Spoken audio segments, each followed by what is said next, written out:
नमस्कार, news one India में आपका स्वागत है। आपके साथ मैं धर्मराज सिंह। उत्तराखंड सरकार अंतर्राष्ट्रीय और घरेलू उद्यमियों को उत्तराखंड में एक निवेश मंच उपलब्ध कराने के लिए अगले महीने अक्टूबर में निवेशक शिखर सम्मेलन की तैयारी कर रही है। इस सम्मेलन से उत्तराखंड के विभिन्न क्षेत्रों में निवेश होगा। स्थानीय युवाओं को बड़ी संख्या में रोजगार मिलने के साथ ही राज्य के उद्यमियों को भी बाहर के उद्योगों के साथ साझेदारी करने के अवसर मिलेंगे।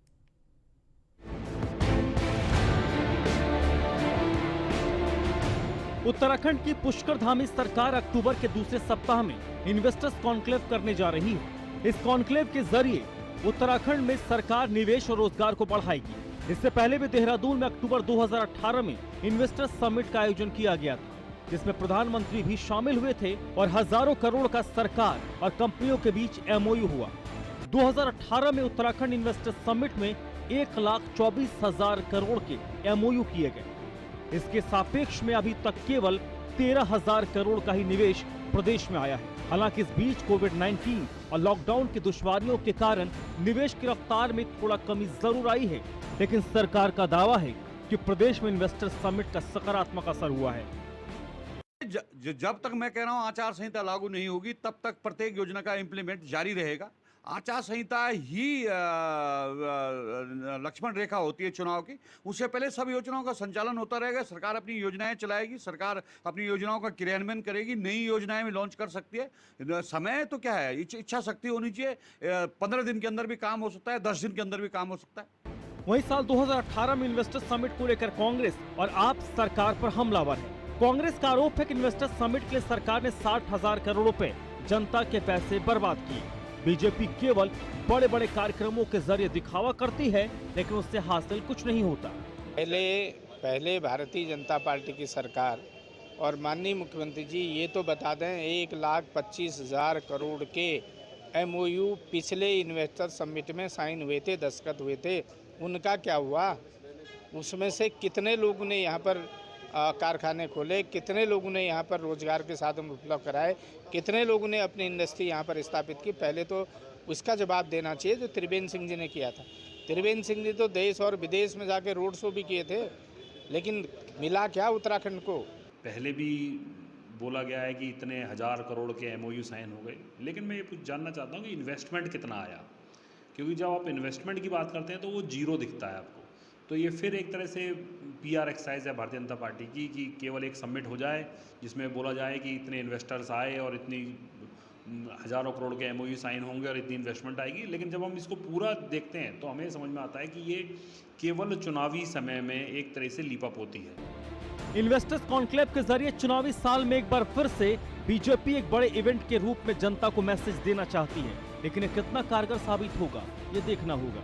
साल 2018 में तत्कालीन मुख्यमंत्री त्रिवेंद्र सिंह रावत ने एक इन्वेस्टर समिट करवाया था, जिसमें कि हजारों करोड़ रुपए के एमओयू साइन हुए थे। तो वहीं एक बार धामी सरकार अक्टूबर माह में इन्वेस्टर समिट आयोजित करवाने जा रही है। तो वहीं पूरे मामले पर कांग्रेस और आप पार्टी का कहना है कि ये कोई इन्वेस्टर समिट नहीं बल्कि एक इवेंट मात्र है, और बीजेपी का सीधे तौर पर यह भी कहना है कि इन्वेस्टर समिट तो उन्होंने करवाया था, लेकिन ये कोरोना की भेंट चढ़ गया था। हालांकि इसमें कई लोगों को रोजगार भी जरूर दिया था। कैमरामैन राजन बडोला के साथ Sandeep Negi, news one India, Dehradun. तो देवभूमि के चक्रव्यूह में आज हम इसी मुद्दे पर चर्चा करेंगे कि सरकार एक बार फिर से निवेशकों को आकर्षित करने के लिए उत्तराखंड में इस तरीके का इन्वेस्टर समिट का आयोजन कर रही है, लेकिन विपक्ष विशेष तौर पर कांग्रेस पार्टी और आम आदमी पार्टी पूरी तरीके से इस समिट को लेकर हमलावर है और सरकार से ये पूछ रही है कि 2018 में अक्टूबर के महीने में जो इन्वेस्टर समिट हुए थे उसमें 1,25,000 करोड़ के एमओयू होने के दावे किए गए थे, उसका क्या हुआ? पहले उसका हिसाब किताब बताइए, क्योंकि उसमें भी सरकार ने अच्छे खासे पैसे खर्च किए थे। आज हम इसी मुद्दे पर चर्चा कर रहे हैं। इस चर्चा में मेरे साथ सुजाता पॉल जी इस वक्त जुड़ी हैं, जो प्रवक्ता है कांग्रेस पार्टी की, और रविंद्र आनंद आम आदमी पार्टी के प्रवक्ता है। थोड़ी देर में भारतीय जनता पार्टी से भी उनके प्रतिनिधि इस चर्चा में मेरे साथ जुड़ेंगे। आप दोनों का फिलहाल बहुत बहुत स्वागत। सुजाता पॉल जी, एक सवाल है, सरकार और सरकार का काम एक सतत प्रक्रिया है जो हमेशा से चलती रहती है। जब तक चुनाव की अधिसूचना जारी ना हो जाए तब तक सरकार राज्य के हित के लिए कोई भी कार्य कर सकती है। ऐसे में अगर राज्य सरकार इन्वेस्टर्स को आकर्षित करने के लिए कोई इवेंट कर रही है, उससे विपक्ष को आपत्ति क्या है और क्यों है? देखिए 1.25 करोड़ के जो एमओयू साइन करे गए थे अक्टूबर 2018 में, कितना उसका प्रचार प्रसार किया गया, उस पर जो पैसा खर्च करा गया, उसके मुकाबले में ही अगर कुछ इन्वेस्टमेंट आ जाती तो समझ में आती बात। अब 4.5 साल होने को आए हैं सरकार को और सरकार इन्वेस्टर्स को बुला रहे हैं। देखिए इस बात का स्वागत हम अवश्य करते यदि हमारे पास समय होता कि अगर इन्वेस्टर आएगा और वो जो बात करेगा उसको हम ग्राउंड पे धरातल पे उतरता हुआ देख सकेंगे। आप मुझे बताइए कि अगर आप बातचीत करेंगे उनसे, मतलब कोई प्रोग्राम करने की कोशिश भी करेंगे, कोई प्रोजेक्ट आएगा भी, तो उसको धरातल पे उतरने के लिए कुछ समय तो चाहिए, या ऐसे ही उतर जाएगा धरातल पे और तब तक मॉडल कोड ऑफ कंडक्ट आएगा। नुकसान किसका? मेरे राज्य का, मेरे राज्य के लोगों के पैसे का नुकसान भारतीय जनता पार्टी की इस प्रचंड बहुमत की 3 मुख्यमंत्री वाली सरकार कर रही है। अगर ऐसा ना होता तो ये जो निवेश है ये पहले आता, इसको पहले लाया जाता, मगर ये तो बिजी थे ना, इनको तो एक मुख्यमंत्री से दूसरे मुख्यमंत्री में बदलना था। आप देखिए कि हमारा राज्य 66,000 करोड़ के इतने बड़े ऋण के नीचे दबा हुआ है, हमारे पास पैसा नहीं है, हमारे बेरोजगारों को सड़क आना पड़ रहा है। और आपको बता रही हूं अभी फिर 2 अक्टूबर को चीफ मिनिस्टर का आवास जो है उसका घेराव किया जा रहा है बेरोजगार संघ के द्वारा। ये चीजें देखकर ये लगता है कि ये सरकार आखिर क्या कर रही है। हमारी सरकार केवल हमें बेवकूफ बनाने की कोशिश कर रही है। ठीक है सुजाता पॉल जी, एक लाइन में आपकी बात यही है कि सरकार बेवकूफ बनाने की कोशिश कर रही है और इस तरीके का जब इवेंट ऑर्गेनाइज होता है तो उसमें पैसे भी खर्च होते हैं और वो पैसा भी व्यर्थ जाता है, ये आरोप कांग्रेस पार्टी का है। रविंद्र आनंद जी, आखिरकार जब तक अधिसूचना जारी ना हो जाए चुनाव का, सरकार तो काम करती रहेगी। तो अगर सरकार इन्वेस्टर्स को बुला रही है, उनको आकर्षित करने की कोशिश कर रही है, उनको एक मंच पर लाने की कोशिश कर रही है, उससे विपक्षी पार्टी आम आदमी पार्टी इनको दिक्कत क्या है? देखिए दिक्कत ये है कि आचार संहिता लग जाने के लिए सिर्फ 2 महीने बचे हैं और 2 महीने में ना तो इन्वेस्टर आएगा, ना या इंडस्ट्री लगेगी, ना ही पैसा निवेश होगा।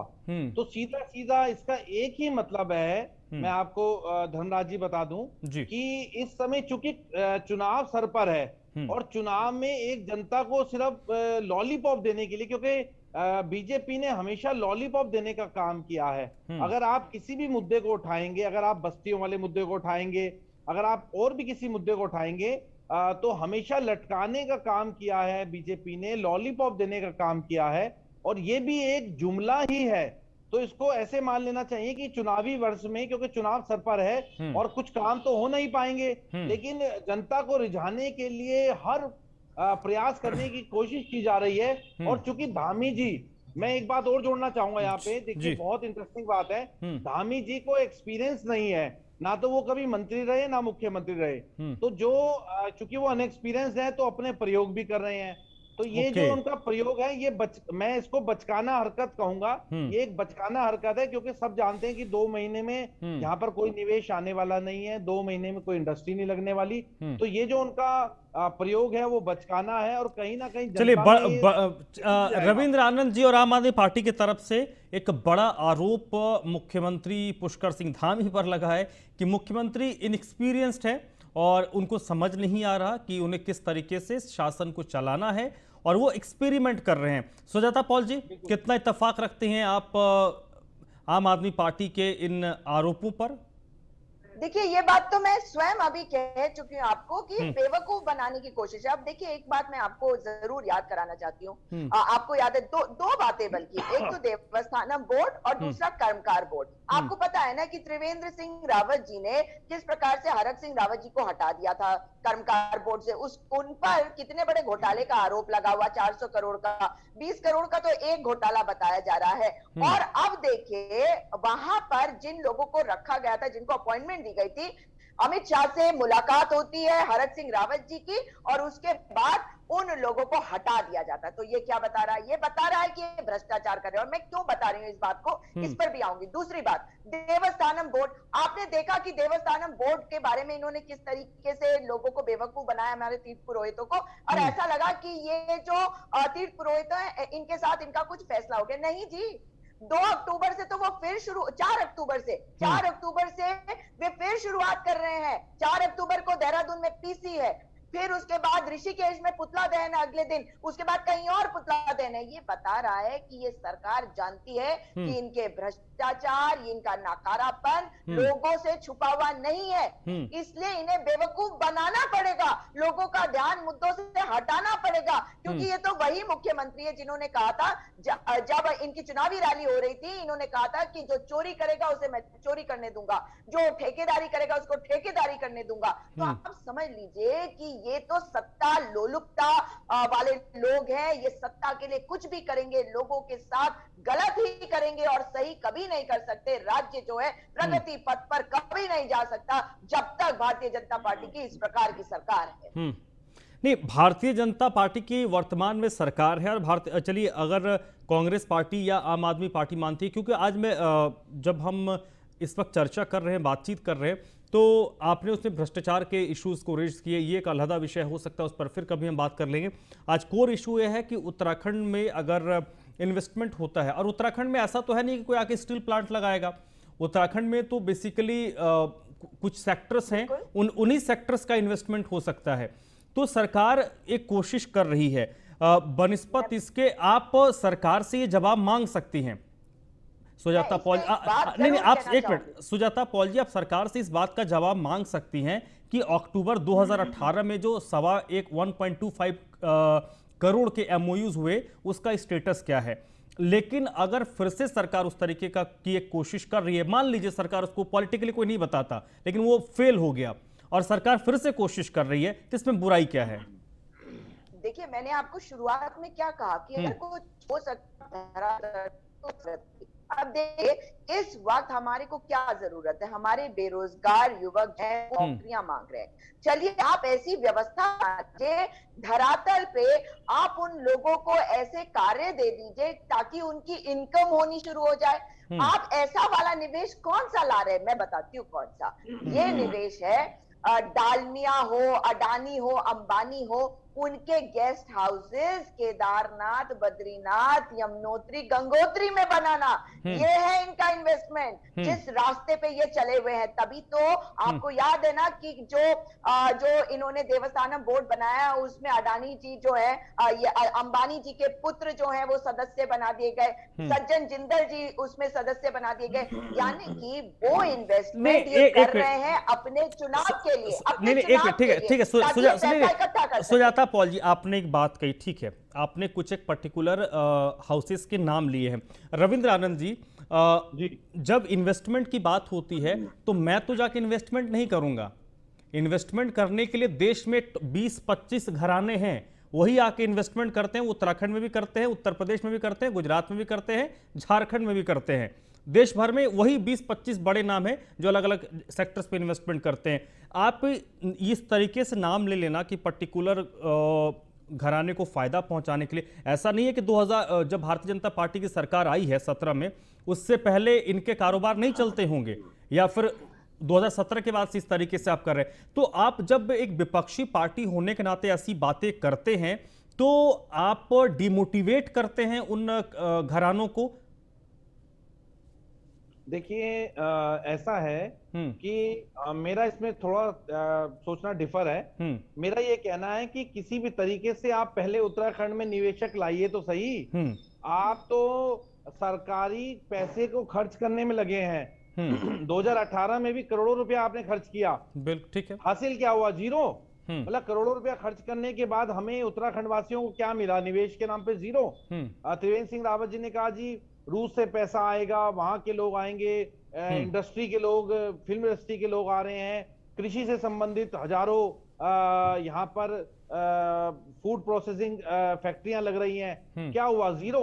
मतलब खाली देखिए, खाली आपको अगर प्रचार ही करना है अपनी सरकार का तो एक अलग विषय है, लेकिन यहाँ सवाल थोड़ा क्योंकि संजीदा इसलिए हो जाता है क्योंकि जब आप उत्तराखंड को रिप्रेजेंट करते हैं तो आप 1.25 करोड़ लोगों की बात को पहुंचाने का काम करते हैं, उन तक एक मैसेज देने का काम करते हैं। लेकिन बड़े दुख की बात है कि पिछली बार भी करोड़ों रुपया खर्च करके देहरादून के परेड ग्राउंड में एक बड़ा जलसा 3 दिन का लगाया गया, जिसमें करोड़ों रुपए खर्च किए गए। बाहर से लोगों को बुलाया गया, उनको हवाई टिकट दिए गए, उनको रिटर्न टिकट दिए गए, उनको गिफ्ट दिए गए, लेकिन हासिल क्या हुआ? 0। तो हमारा कहना है हासिल होना चाहिए, कोई भी आए। देखिए, मैं अडानी अंबानी यहाँ पे ये बात नहीं कहूंगा, मैं उत्तराखंड वासी होने के नाते उत्तराखंड के भले के लिए कहूंगा कि उत्तराखंड में निवेश कराइए तो सही।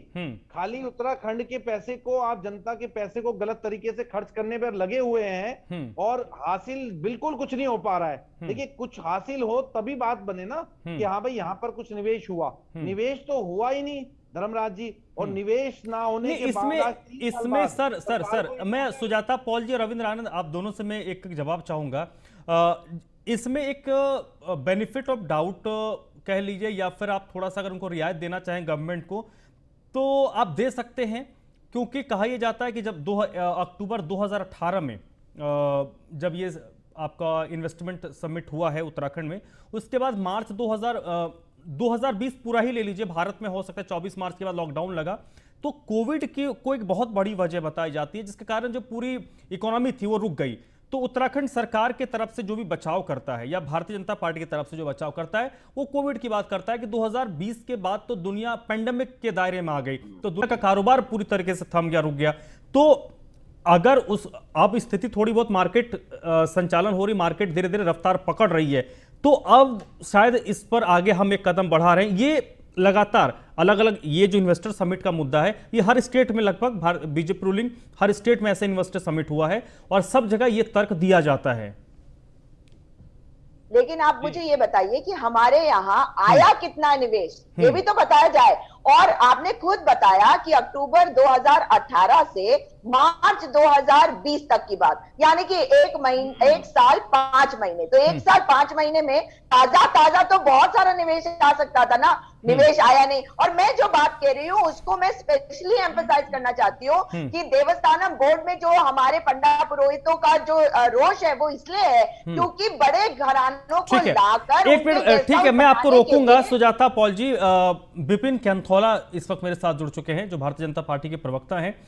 विपिन कैंथोला जी, आरोप 2 बड़े गंभीर लगे हैं। पहला आरोप कि आप जनता को भरमा रहे हैं इस तरीके के इन्वेस्टर समिट करके, आचार संहिता लगने के 2 महीने पहले, पहला आरोप। दूसरा आरोप है कि मुख्यमंत्री अनुभवहीन है, कभी उन्होंने सरकार में वो रहे नहीं है, तो एक्सपेरिमेंट कर रहे हैं। धर्मराज जी, मैं बातें सुन रहा था, वीडियो कनेक्टिविटी के कारण मेरा आ नहीं पा रहा है। आपका बहुत बहुत नमस्कार, सभी लोगों को मेरा नमस्कार जी। देखिए, मैं सुन रहा था दोनों ही मित्रों की बातों को। देखिए, आरोप लगाना आसान है ना, और जिस प्रकार की बातें कर रहे हैं, हम इस प्रदेश में अनुभव वाले नेताओं को भी देखा है और ऐसे अनुभव वालों को देखा है कि जिसको कांग्रेस ने फिर से सामान देने की बात की है और वो 2 सीटों से चुनाव हार गए थे, तो उनका अनुभव तो उत्तराखंड की जनता ने देख लिया है। देखिए, 1026 करोड़ रुपए का जो एमओयू उस समय साइन हुए थे 2018 में, जब पैंडेमिक से पहले, और 26 अभी तक अगर जो मैं बात करूंगा तो 26,000 करोड़ रुपए का निवेश जो है उत्तराखंड में इन्वेस्टर समिट के माध्यम से हुआ है। 234 यूनिटें हमारे प्रदेश के अंदर सिटकुल्स में स्थापित हुई हैं, जिसमें लगभग 70,000 लोगों को रोजगार मिला है। आज भी अगर जो बात करेंगे धर्मराज जी, आप तो सिंगल विंडो सिस्टम में लगातार प्रपोजल हमारे पास आ रहे हैं और इन्वेस्टर समिट है, ये इन्वेस्टर कॉन्क्लेव है। पहले तो समिट और कॉन्क्लेव में अंतर को दोनों ही विपक्षी लोगों को समझना पड़ेगा। और मैं एक हमारे विपक्षी दल जो है नए दिल्ली से आई है पार्टी, उनको ये भी नहीं पता है कि कहाँ पर इन्वेस्टर समिट हुआ। आप भी दिल्ली के ही हैं। नहीं कैंथोला जी, आपकी पार्टी में दिल्ली की है। नहीं, मैं तो उत्तराखंड का ही हूँ। देखिए चुप रहिए, अब मैं बीच में नहीं बोला ना। एक नहीं, सुन लीजिए सर। सारे मंत्री वहीं मत्था टेकने जाते हैं अमित शाह के यहाँ। यही तो बात है ना। दिल्ली में कितना इन्वेस्ट किया ना, आपने बता दीजिए। दिल्ली में कितना रोजगार दिया बता दीजिए। 344 लोगों को ठीक है, रोजगार दिया। चलिए नहीं टाइम का मैं एक मिनट कैंथोला जी, एक मिनट मैं आपके सवालों का जवाब एक मिनट मैं फाइनल कमेंट, क्योंकि विपिन कैंथोला जी आप काफी देरी से जुड़े। सुजाता पॉल जी 30 सेकंड में मैं आपसे जवाब चाहूंगा क्योंकि टाइम कम है।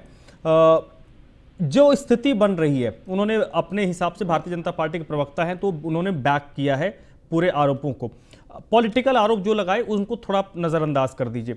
आज की तारीख में उन्होंने कहा कि 26,000 करोड़ का निवेश हुआ है, उसको आप क्रॉस चेक कर लीजिएगा अपने हिसाब से, यानी 20% जो एमओयू, मैं अपने हिसाब से आकलन कर रहा हूँ, एक 1.25 करोड़ में से अगर 26,000 करोड़ आ गए तो 20% में मान लेता हूँ कि आ चुका है।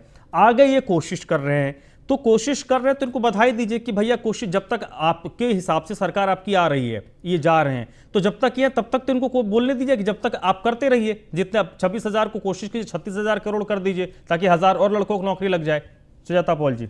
धर्मराज सिंह जी, मैं आपको एक बात साफ कर दूं कि अगर निवेश धरातल पे उतर रहा होता, मैं सबसे पहले स्वागत करती। मैं तो बेरोजगारों के साथ खड़ी हूं, उनके मुद्दों को देख रही हूं कि क्या हालत है उनकी।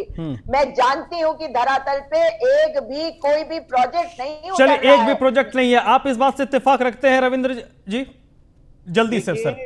देखिए 2 महीने बचे हैं, जनता ये देख रही है कि पुष्कर सिंह धामी जी सारी चीजें 2 महीने में कहना चाहते हैं, करना कुछ नहीं चाहते।